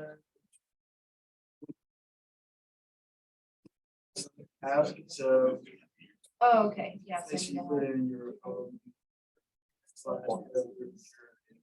maybe that's the wrong one. Got a copy on my website. Yeah, no, that makes was- sense. yeah. So just in found a file.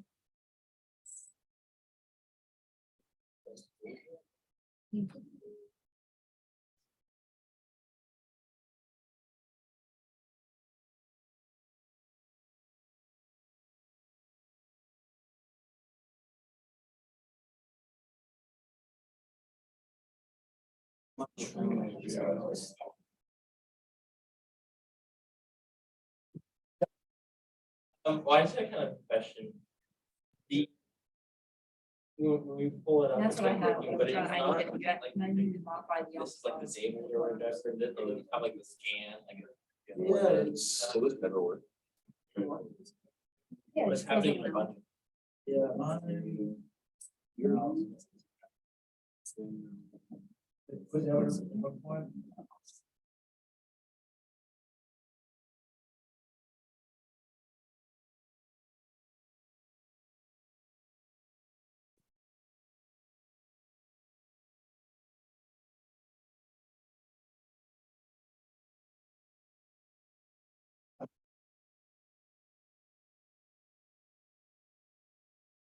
Saying,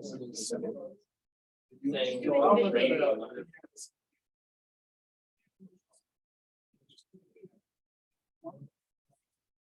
Yeah. Okay, it's when you want to do it. It's my. Your phone's just wrong. It is entire 721 project. Just for its overview. Yeah. This is, but it didn't work. At the first time. You're having what I Like, Oh, yeah, but I if did you the can- command, you it can should lock have that- made it. He has that on slide 30. You're really- You're asking me for help.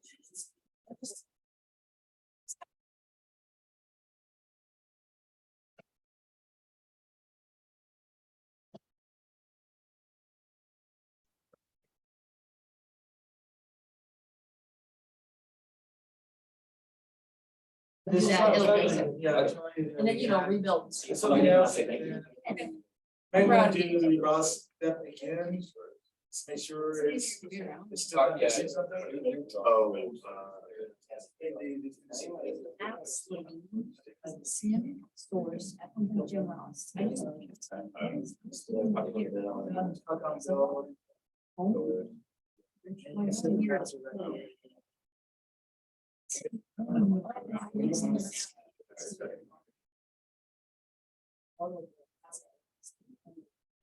Cassie's the kennel. It's in case there was options. Yeah.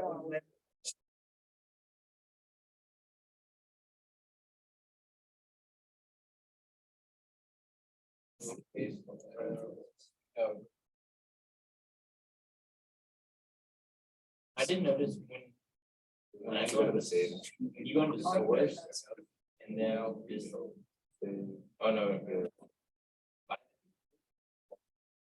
It gets auto generated when you do the copy. Oh, yep. So that's gonna be, go back to it.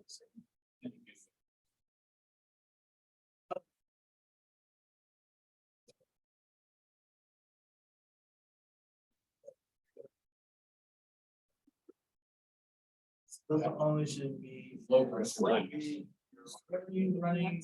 That's all we're doing, like. I changed it. There we go. It's really hard to call those. Yeah. Okay. You gotta do colon build. Colon build, and then you do the.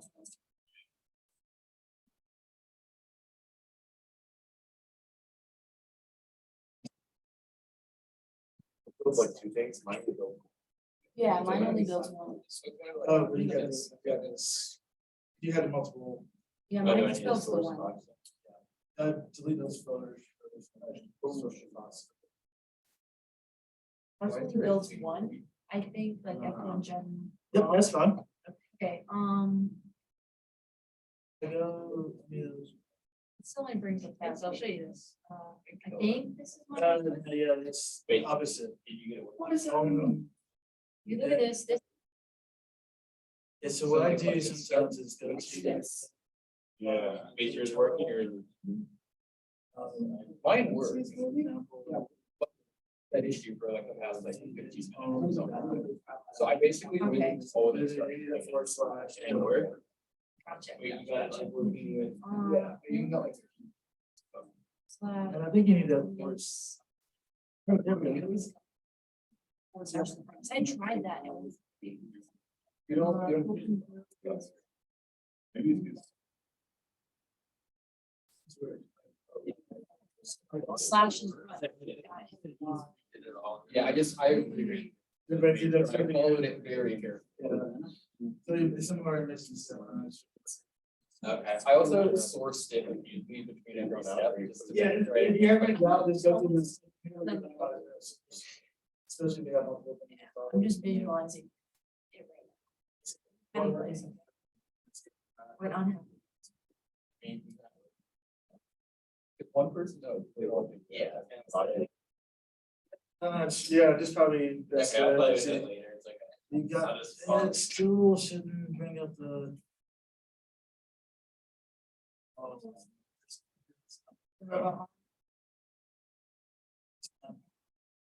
It takes us. Seconds. Oh, like. You just ignore, you just want to do the native one. And then skip past. I haven't modified anything. See, if we can see there.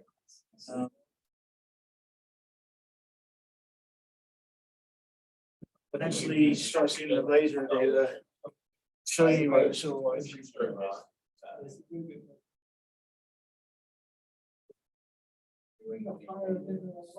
Oh. See, I follow these instructions.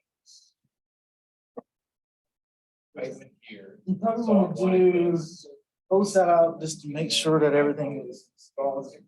There, page 35 in the notes.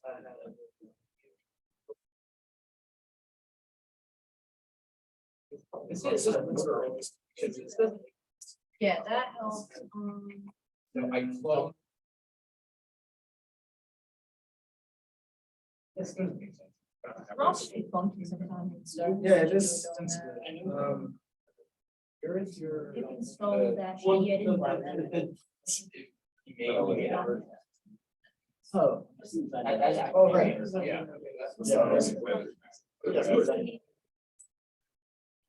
That's in it's a different. So go back. I'm going that. Oh, I don't have that. Gym. That's the. Where does, where says there's two? So it says two steps. But this one is not, it's not in the ROS. So go back. You can do it here. You can do it anywhere. You can do this. one. It's not a ROS. I. But it's install it, it goes. Sticks on in some. So that's. Thank you. That should be it. Sasha, GitHub. I saw the one and then I did the one and then thought I had. Yeah, Next step is excuse not done. Yet. Sasha.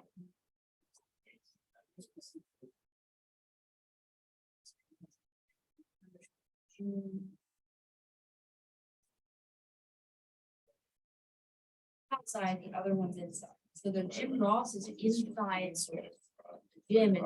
You really could do it anywhere. This, it just can't be inside. Yeah.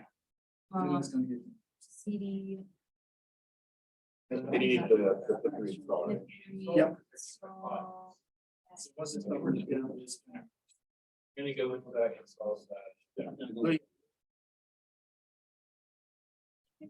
This is why we have. I was just saying I was gonna try.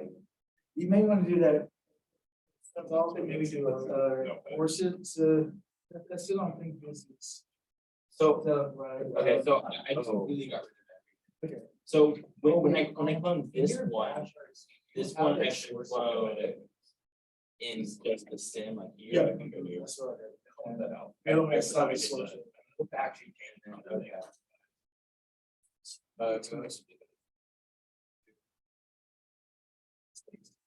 Okay, I just cleaned out some other stuff. I just cleaned the files. I was hesitating on deleting them. For what it is, so. Yeah. Not somebody that's such So, awesome. yeah, I'm using or like. Give it the. If I need it, I'll put on. To be able to. And you may wanna source, Okay, it's not built for the gym and the gym rods. Because. Yeah. that's one of the two things where.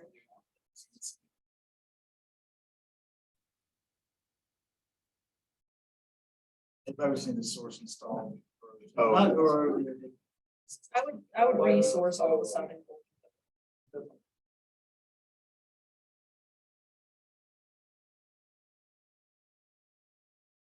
I checked the right. So now I'm at. Yeah. Try. If I said some.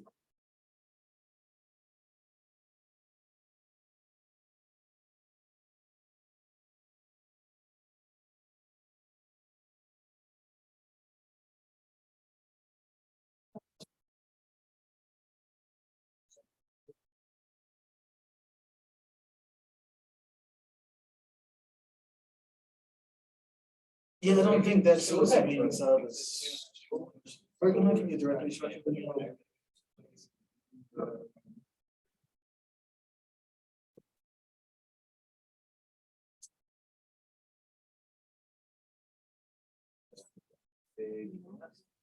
out your file. It's good. Just do the source install first. Or maybe, I wonder if it's a. You don't want to. Okay, that. That's good. Yeah, that was great. Yeah, I did that. Oh, I think that. Install, source install. Like, is there like above that? Is where I had errors with. Yep. So we're missing. Yes. So I think if source install is. Yeah. Oh, I didn't do a source install, so Yeah, I'm gonna go. Oh, yeah, okay. That's what happens. It's crazy. Okay. Okay. So now and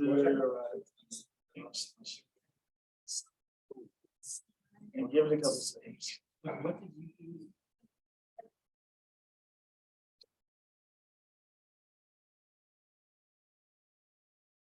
So much. Okay, can we just start again? Sure. Okay, just go with the curve. Let's start the question. No,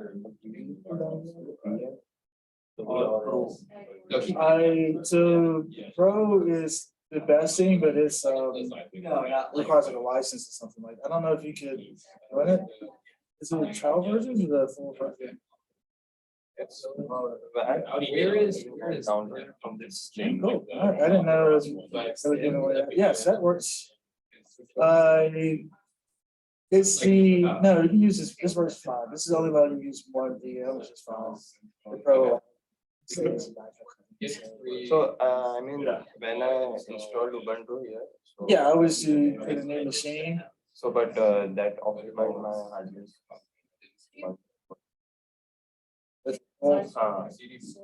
So like this, where is this setting? So that's VirtualBox. There's these for VirtualBox. VirtualBox. Yeah, but VMware is better. I would use, if you could use VMware, I would say. You don't need to do those settings. I think this does a better job. of doing settings. You just get new machine, point to ISO. Yeah. And it does a better configuration. You just you still want to get a memory. Okay. And then I did I don't know if it's actually called. but I did the 20. Because the Fosse runs, doesn't run on 22. Let's give this one again. Ubuntu 20, I downloaded Ubuntu 20. 20. Yeah, not 22. Okay. I mean, I'm messed up, so this should be. Oh. Yeah, I messed up. Oh, I okay. need to So we fix have to the download Ubuntu 20. Yeah, that's. And these are for. Those are for, VirtualBox. if you have a similar site, you still want to have 50 or more. So this is when installing Ubuntu or ROS? It's installing Ubuntu, Ubuntu. VirtualBox. VirtualBox. And you're installing Ubuntu, VMware. Okay. Which is good for upstream stuff. Okay. I will create some shots at one time. Then eventually you have laser scans, so if something is wrong. It should. Getting there. It should, make sure, did you tip install the? No, but that was the first time I've actually had it. It's getting close though. Now we can- Okay. Yeah, do it.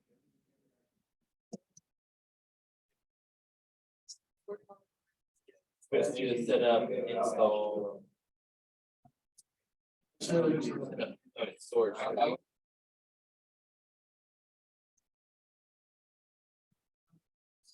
Okay, so there's only.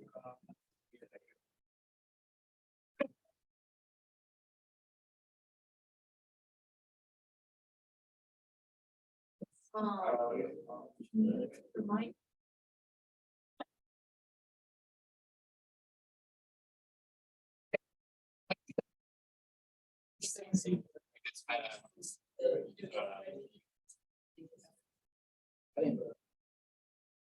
I know it Yeah, was like, right. one.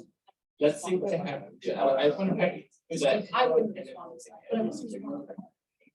one thing I should have done? You would need a source. Right, sourcing it and then just. Don't do the next.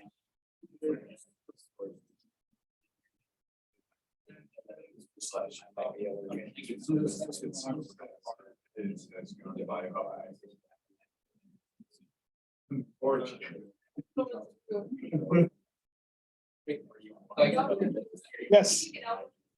Yep. Sit down.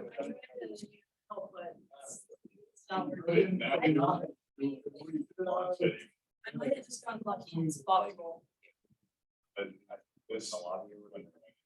It's not 6 o'clock yet, right? I didn't have that.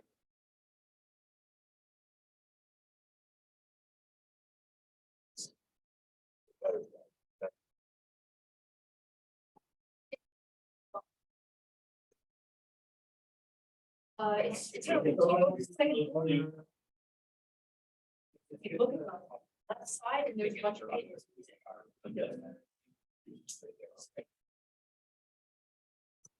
Foxy or? It's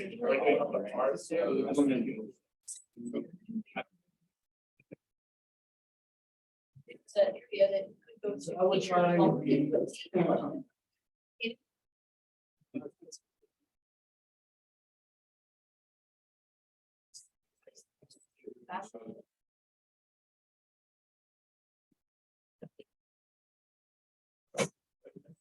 Bye.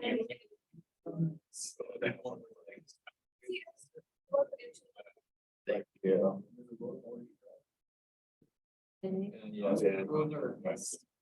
Like, I, everything you know, or are. That's probably people's personality. Yes.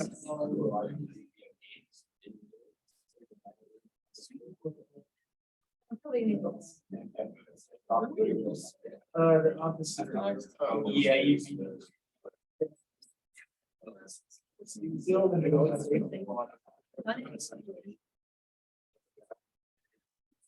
Any conflicts that we want to get?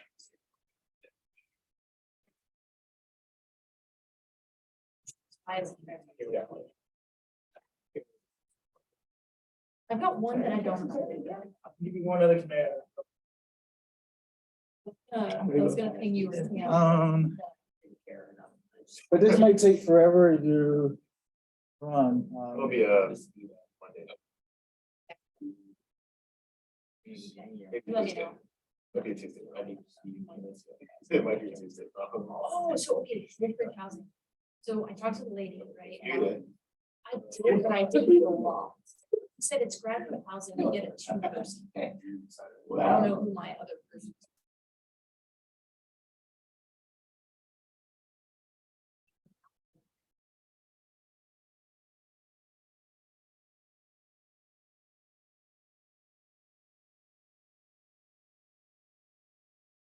Try running this command here. It's gonna make sure everything is updated, Somebody, thanks.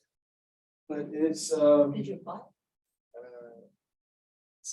You're waiting on application. 62 minutes to get an application. Got Lobaton, Cecilia, and Cecilia. Yeah. Yeah. Probably ask. For some reason.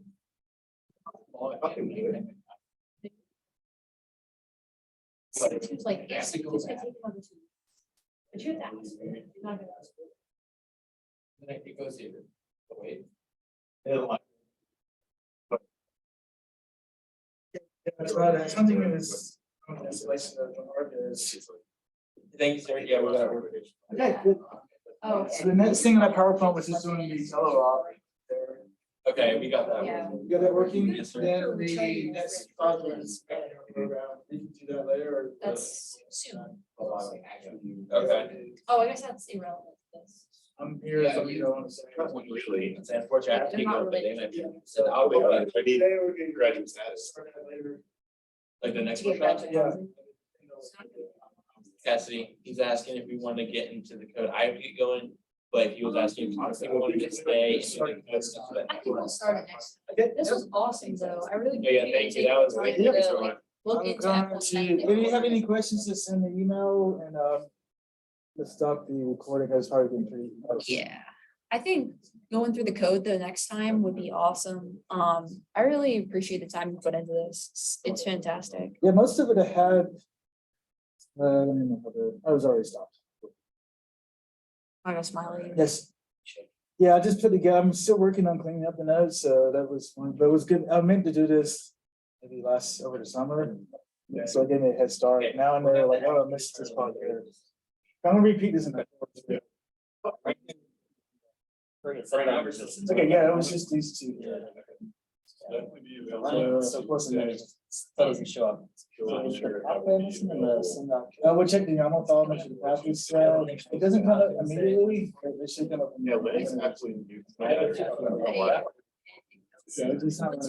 Yeah. It has to keep going first. Okay. Thank you for doing this, by the way. Yep. Yeah, I really, it's awesome. But yeah, if you don't get it, just send me an email too. I'd be able to keep like that. So, yeah, March 3rd, I think, do it again, and if you want to do a third one, we would be very down. So I could start off with the programming part that we didn't do and then just continue with the example. Because this will actually make it part move with software and then you can just start doing a lab run. I think that would be awesome. Go from there. Yep. And these are up on the site thing and if you have any questions, just send me an email. Yeah, we'll do. And I could do a private Zoom, something someone needs help getting stuff. And thank you so much. Yep. Yeah, Yeah, have a good weekend. yeah, if you could, I'll stop my